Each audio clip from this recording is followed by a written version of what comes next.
Legislative Day number 15 will now come to order. Please rise for a moment of silent meditation.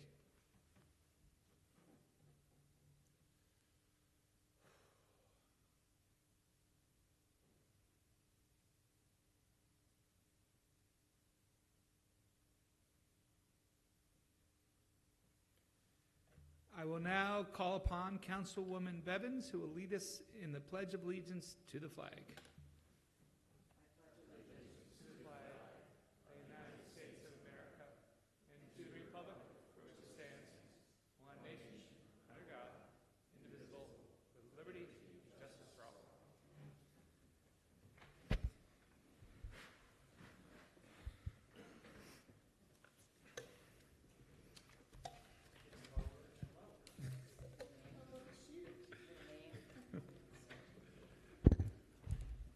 Is there a motion to approve the journal for the meeting September 5th, 2017?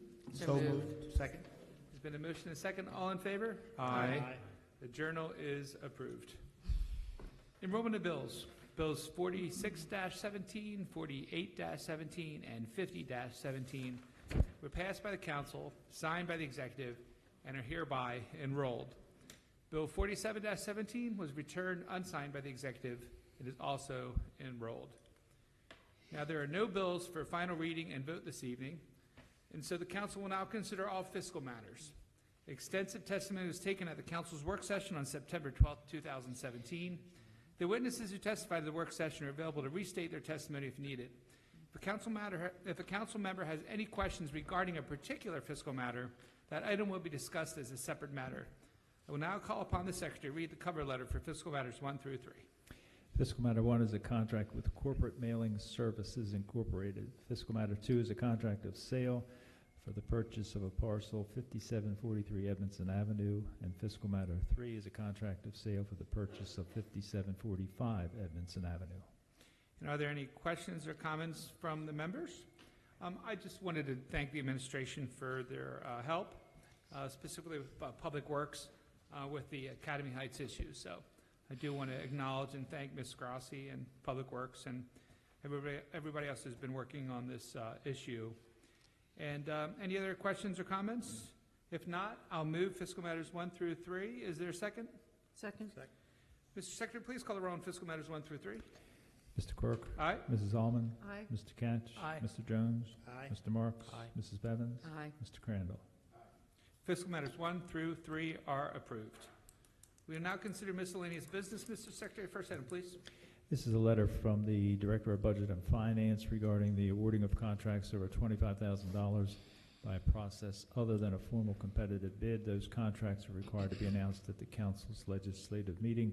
There is one contract this evening, LaBoite Specialty Vehicles, $180,106. Mr. Secretary, next item, please. Resolution 79-17 is a resolution to authorize the county to accept a donation for the use of Baltimore County, Maryland. And I see we have Major Kalzak here tonight. Good evening, sir. If you want to come on up.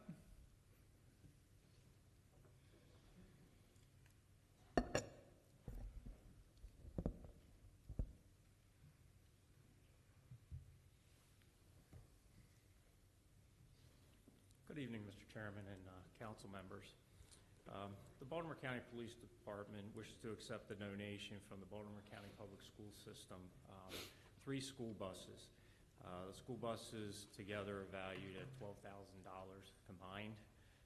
The buses will be utilized to transport public safety building employees to and from an off-site parking location during the construction phase of the public safety building garage. Are there any questions or comments for Major Kalzak? All righty, appreciate you coming tonight, and I will move this resolution 79-17. Is there a second? Second. Mr. Secretary, please call the roll on resolution 79-17. Mr. Quirk? Aye. Mr. Catch? Aye. Mr. Jones? Aye. Mr. Marks? Aye. Mrs. Bevins? Aye. Mr. Crandall? Aye. Mrs. Allman? Aye. Resolution 79-17 is passed. Mr. Secretary, next item, please. Resolution 80-17 is sponsored by Councilman Catch. This is a resolution to approve the refund of property taxes collected from Frederick Balk, who is a blind person who is entitled to an exemption under state law. Mr. Chairman, I move the bill. I'll second. There's been a motion, second, any discussion? Hearing no discussion, Mr. Secretary, please call the roll on Resolution 80-17. Mr. Catch? Aye. Mr. Quirk? Aye. Mrs. Allman? Aye. Mr. Jones? Aye. Mr. Marks? Aye. Mrs. Bevins? Aye. Mr. Crandall?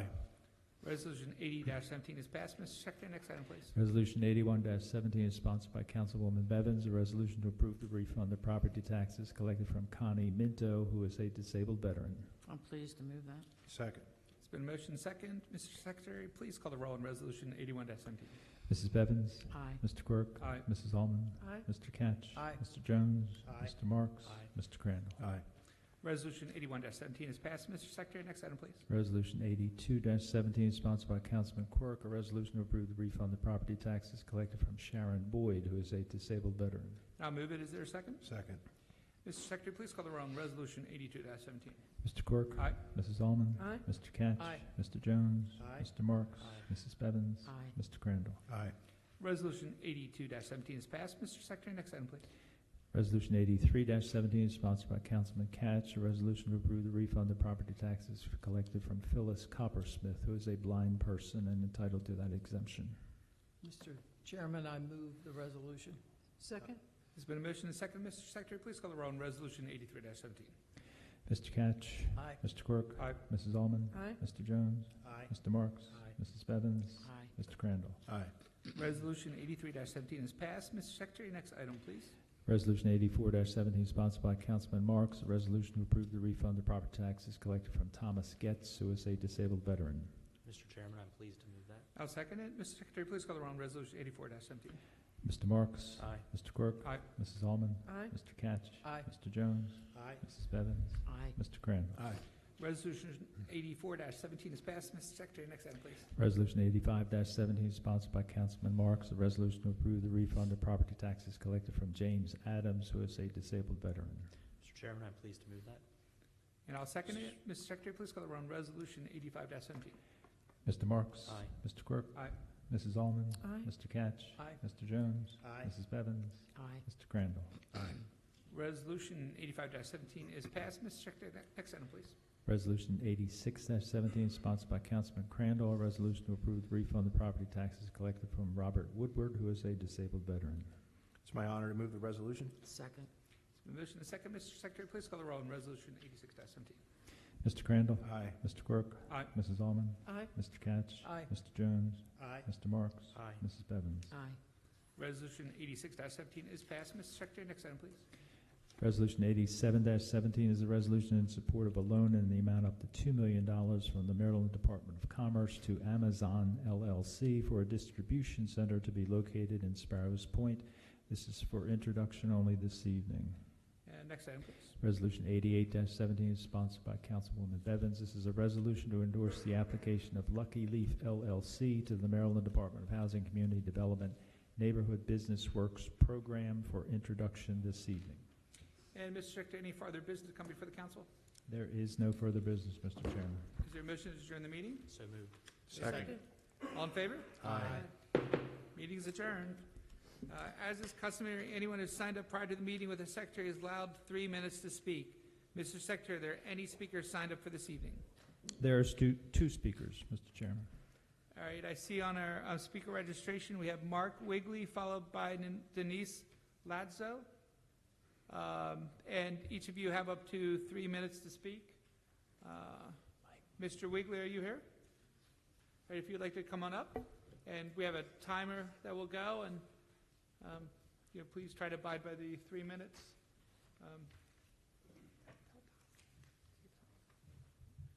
Thank you for the opportunity to speak to you this evening. I'm been a Baltimore County resident for 44 years, Baltimore County small business owner for 30. On January 2016, I purchased a blighted property in Halethorpe, Maryland, neighborhood at 4304 Washington Street. The house is located directly across from my business and another property that I own. Neither the homeowners nor the renters were keeping the property in proper condition. The grass was seldom mowed. The house was missing siding, and there was two boarded up windows and exposed wood that was rotting. It was a complete eyesore in our community. Since buying the house, I've invested $30,000 into it. I have some pictures here, before and after. When I received my 2017 property tax bill, I discovered I was being charged a Metro Finance fee of $3,085. I sent a letter to Stephen Walsh, Director of Public Works, requesting this fee to be removed from my account because, frankly, I didn't feel I should be required to pay the sewer fee for the previous owner, especially in light of the fact that the county did not disclose this fee on the Baltimore County lien sheet. And secondly, based on the location of where the pipes were broken, I was convinced that the water would have leaked onto the basement floor, went into the sump pump pit, and was discharged out onto the lawn of the house.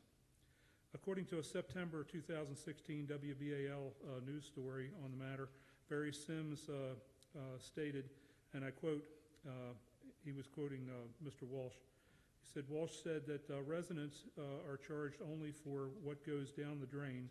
Adjustments are made if the homeowner can prove the evidence of an outside leak, meaning the water did not go into the sewer system for treatment, unquote. Mr. Walsh wouldn't send a plumbing inspector out to investigate my claims. He denied my request to have the charges forgiven, even though it appeared he had did that for others, according to that news article. I filed an appeal and contacted a couple of lawyers and discovered it was going to cost me over $2,500 to fight this $3,000 sewer fee. I decided to withdraw my appeal, and I paid the county with interest. I assumed the matter was taken care of, and then when I received my updated 2018 property tax bill, Metro Finance is now claiming that I owed them $3,800. I contacted Metro Finance. They gave me what I felt was a total runaround. I then called the Budget and Finance office. They confirmed that they had record of my January payment, but because it was a sewer charge, I had to write a letter to Stephen Walsh to get it corrected. Finally, on August 24th, I did get an updated corrected bill, and that has been paid. This whole fiasco has been a painful event, to say the least, leaving me to feel the county has done nothing but embezzle my time and money over this matter.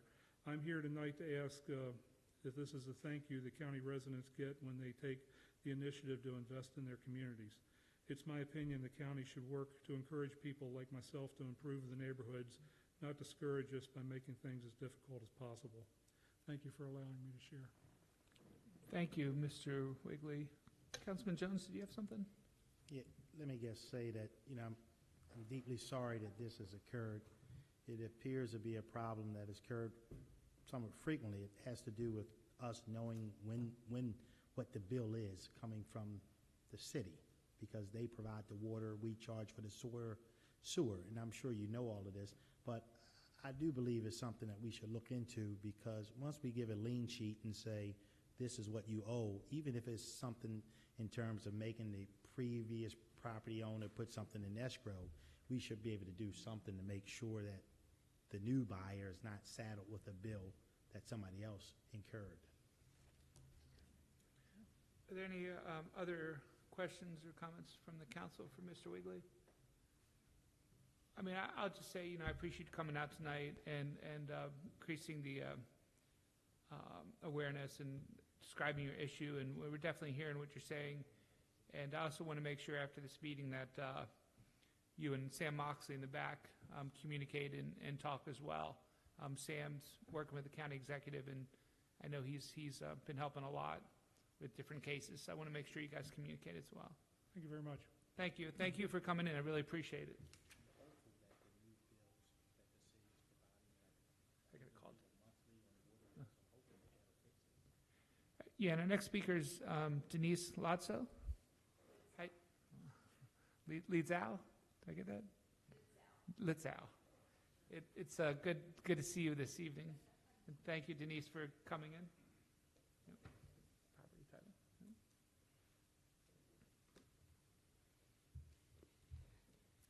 My name is Denise Litzau, and I'm a Baltimore County resident for all my life, 60 years. I'm dating myself.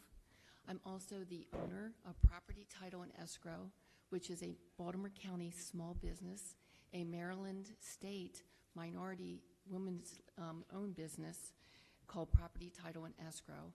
And I was on the Security Woodlawn Business Council for 7 years as vice president. The Baltimore County problem that Delegate Councilman Jones seemed to recognize is when I transfer a property, the buyer pays a $40 fee for a lien sheet, which should protect them from prior owner issues. Every other county I deal with, Carroll, Hartford, Ocean City, Dorchester, Worcester, they issue updated water readings and put the sewer service fee on the bill on the lien sheet. Baltimore County has this information at their fingertips. Don't let them tell you that they don't. They have the water reading from the city at their fingertips, and they could update the bill in 5 minutes and put it on the lien sheet. Because it's not their policy, they refuse to do this. I've had owners buying houses stuck with $8,900 worth of bills from a prior owner 12 to 16 months before they even bought the property. If it is an owner-occupied property, Baltimore County takes the position they will waive it because they realize it's unfair and not just. However, if it is an investor or a commercial property, they refuse to give any waiver on these fees. Transferring property in Baltimore County over the past 2 years when they started this policy of collecting this to build up the sewer coffers, I have been many sellers. I have 65,000 closings under my belt, Baltimore County. And the sellers are continually telling me they can't sell properties in Baltimore County because now a buyer cannot qualify for a $10,000 tax bill when it should have been $2,000, and they just fixed up the property from a complete, wreck to a nice property. They also have people who are coming to refinance their properties, people that are going through divorce, women crying on the telephone to me, saying that they cannot refinance because Baltimore County is now charging them these huge sewer fees, and they can't qualify for the loan to deed their husbands off of title. This is unjust. This is unfair. And Metro Finance told people on the phone and conference calls they were not allowing appeals. Even when they lost the tax records for 2016, they went back to 2015, rebuild the same people that paid $8,900 or $7,200 in fees, and never disclosed to them that they lost the bills. You can conclude your remarks. Well, it's, Metro Finance's statements to me, and Bobby Rodriguez is the head of the lien desk for Metro Finance. When asked, she said that the water fees are available to her to put on the lien sheet, but it's not their policy. So she told me the next time I have a settlement and I have this situation, to call and get a water reading from Baltimore City and have the seller hold the money in escrow so the next water bill, so it would be fair. She said that's the fair way to handle it. So next settlement came around. I called Bobby Rodriguez. I said, Bobby, we're going to have a sewer fee because there was, a broken water pipe a year ago from the seller. And I said, can you update this, And she said, no, just call the seller and hold money in escrow. So the seller said, are you kidding me? Which I knew they were going to say this. We won't hold money in escrow unless it's an actual bill or a lien. So my buyer has to choose whether to proceed to closing or not. So Baltimore County people can't refinance their properties. People that bought foreclosed properties cannot sell their properties. And I had a settlement held up for 2 months. Just this past, it just settled last Friday, that Baltimore County was an increase of over $8,000 in the sewer fee, and the seller couldn't sell their property. Now, with Councilman Quirk's help, they got that figure waived because they realized that they were using 2 years before fees, never disclosing to anybody, but I knew the answers, and the poor Baltimore County residents are being ripped off, and deceived by Metro Finance and their policies. Thank you. And I think, and the administration, correct me if I'm wrong on this, I think originally there was some information out there, even from the department side, saying that appeals were not being allowed. But I think that was misinformation, and that has been corrected since then. That's correct? So any appeals definitely allowed now. Is that right? But the majority of Baltimore County residents don't realize They don't when know. they get a bill. They don't know. And they should be sending a notice to everybody that we lost the records and we had to go back and use a different year and to contact us if it's more. The only people that realize this are people that are in my position that transfer properties. The average resident, it's being ripped off. And the person that's taking the chance and buying a foreclosed property is being dealt differently than an owner-occupant because they realize it's unfair to not put it on the lien sheet. I do appreciate you coming tonight and Thank you. and briefing the council. Any questions or comments from the Councilman Jones? One quick question. Do you think it'll change now that the city is putting out like monthly water bills? No, I do Okay. not, because Metro Finance says our policy is to use the calendar year and use in May, they get the new sewer reading figure and calculate it and put it on the new water bill.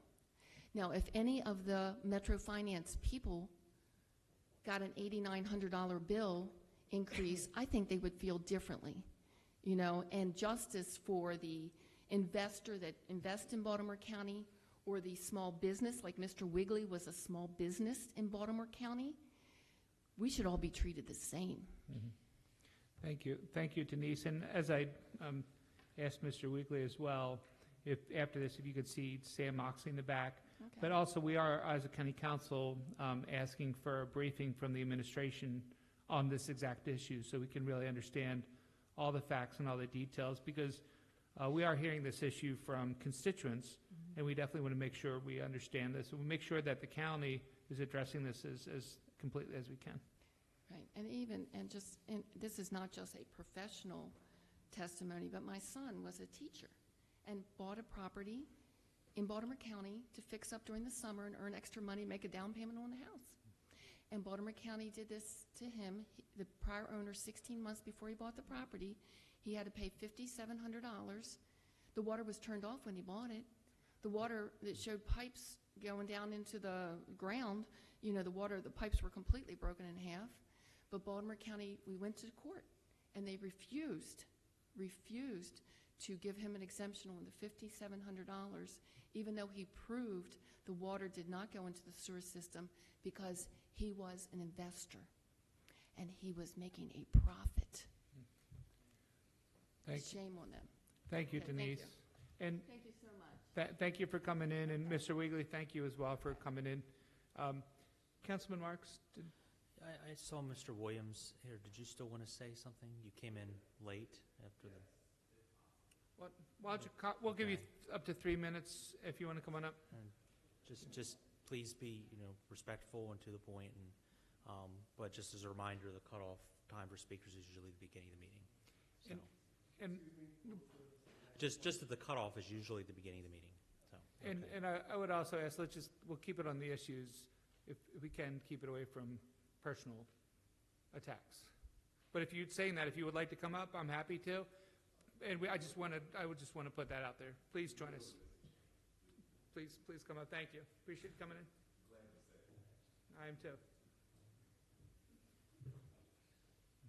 Okay, so, yeah, I actually did send a brief to the council this morning or this afternoon. And, well, two things happened this morning. The first thing that I did, I submitted a request to a federal judge for a jury trial. And I actually wasn't going to come and speak today because I'm actually going to be speaking to the Charter Review Commission regarding the issues that we discussed a couple weeks ago. But, okay, no personal attacks. Basically, it came to my attention that the county executive has chosen to put his hat in the ring, so to speak, for the gubernatorial campaign.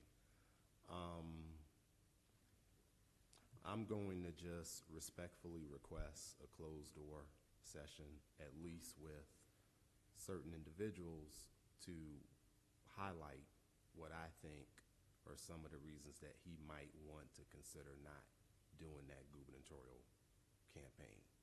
I hope that's respectful enough.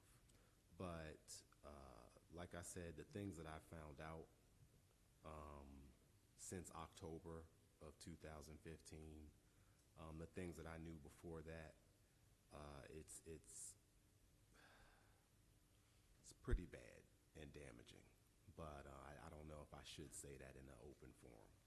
So, but I do have one question, Madam Councilwoman.